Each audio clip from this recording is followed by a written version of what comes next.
Hey guys, what's going on? It is Greg and Rachel with Fullcourt Nerd, and we just left Avengers Age of Ultron. We actually just saw it in IMAX 3D. Yes, we did. And just full disclosure, a lot of people are going to give you non-spoiler stuff. Mm-hmm. We're going to spoil the out of it.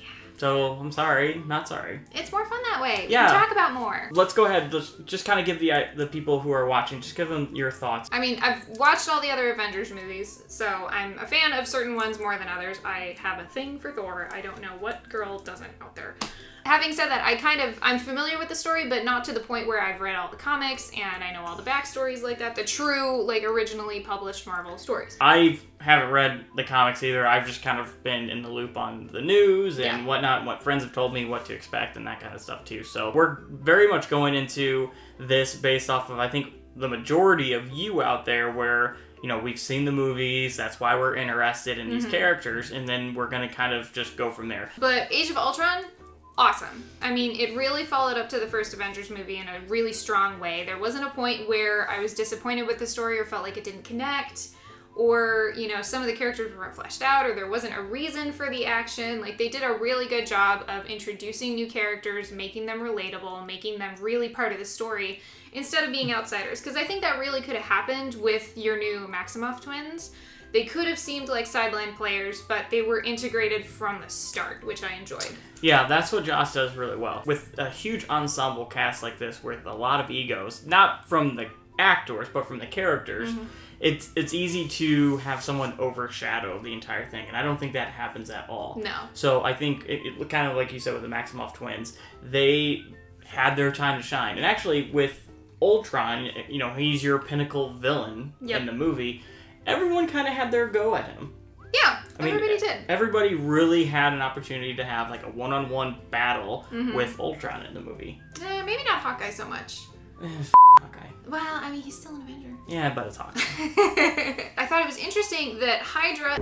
Hail Hydra! ...is still a little, fly in the room. Yeah? They're still around in there. They're a huge organization that we just don't really know how deep or how big they actually are or can go. Yeah. So I don't see Hydra going anywhere. Now, I don't think Hydra's going to help portray or help further the cause of Thanos or anything like that. Hopefully not. No, I can't see that happening. I can't. It doesn't make sense. They're associated with an Infinity Stone.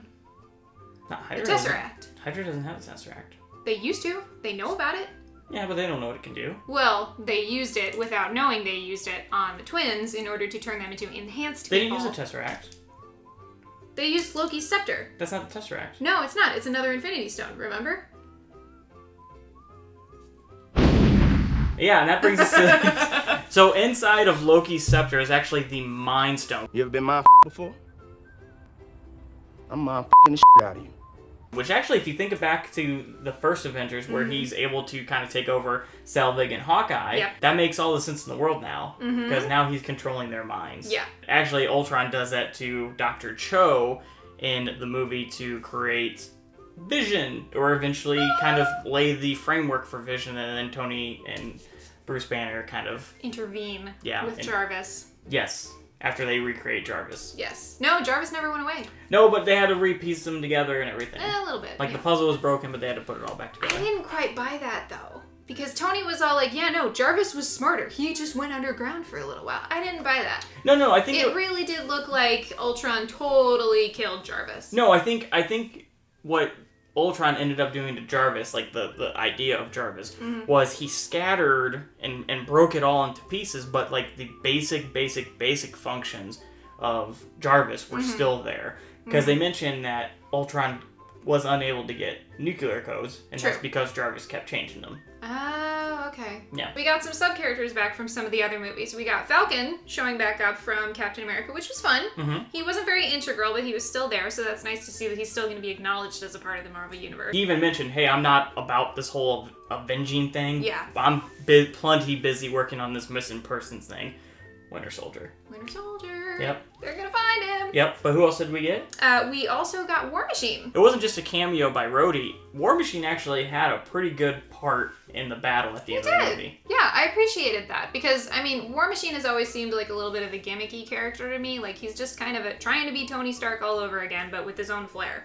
So, I mean, seeing him actually help as opposed to just being kind of a showman in a suit was really nice. In the party scene, what I really appreciated as well was that Captain America's friends and buddies that he invited, they're all war veterans. Yeah, that was cool. Yeah, like and they're all old too, so that was really kind of a fun little touch that Marvel did to it. Yeah. Okay, so one of the other characters I was super excited to see, because I'm always a fan of great new female characters, obviously being a woman, was Scarlet Witch. So she and Pietro had like a pretty cool relationship. Obviously they're brother and sister, and learning their backstory was pretty cool. As soon as she was kind of forced to be on her own, you really saw a superhero like arrive, which was kind of awesome. They kept saying like enhanced humans or something like that. Mutant. So they're a mutant. they're a mutant. Yeah, just own it. Just bring Wolverine in already. Just do it. Do it. Just embrace it. Why can't corporate America work together? That's Fox. all we ask. Fox, do the right thing. Give it back. Yeah? Return the favor. Gonna be very curious to see how everything ties in together. Like, I am super stoked about Captain America Civil War coming out. Yeah, and now I'm even more curious about the new Thor movie. Mm-hmm. Especially because Loki's on the throne right now. Yep. As Odin. So what's he been doing? I don't know.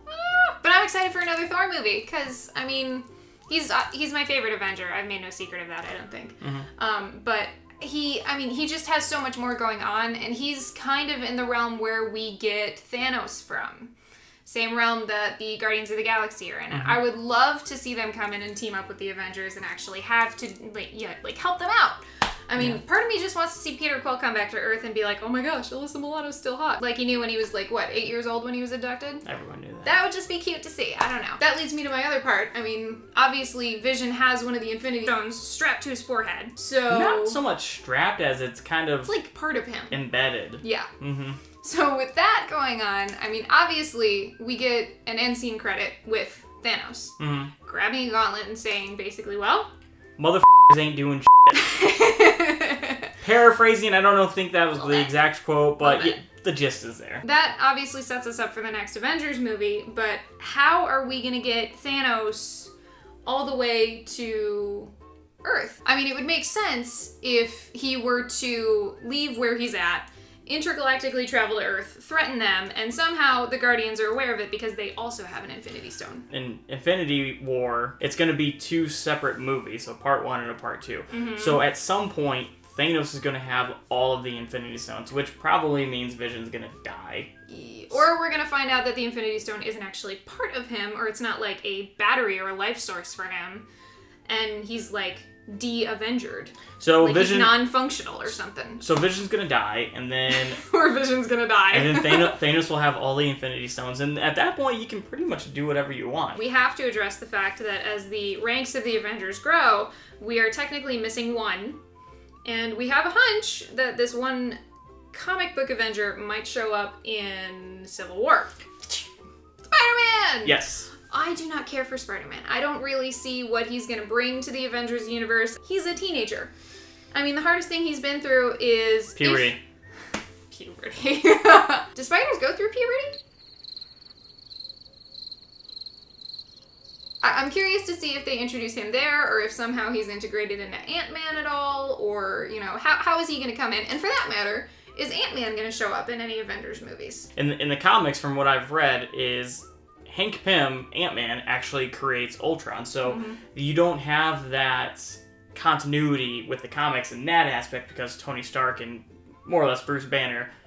Actually, I think maybe even Ultron kind of creates himself a little bit too. Yeah. He really does. Yeah. We're bending the original story a little bit to fit the movies. Right. Yeah. So I don't think Ant-Man's going to play into it, but I think with Spider-Man, I don't know how they're going to incorporate it, right? Because Spider-Man's not going to get a new run or a new origin story. Yeah, so I don't know how developed he is, or if he's, fresh bitten or anything like that, or if he's kind of a little bit more combat ready. Yeah. We just don't know. But I know from my buddy who told me that, Spider-Man has a huge part in the Civil War storyline. I hope that they've worked something out so that Spider-Man can be in that.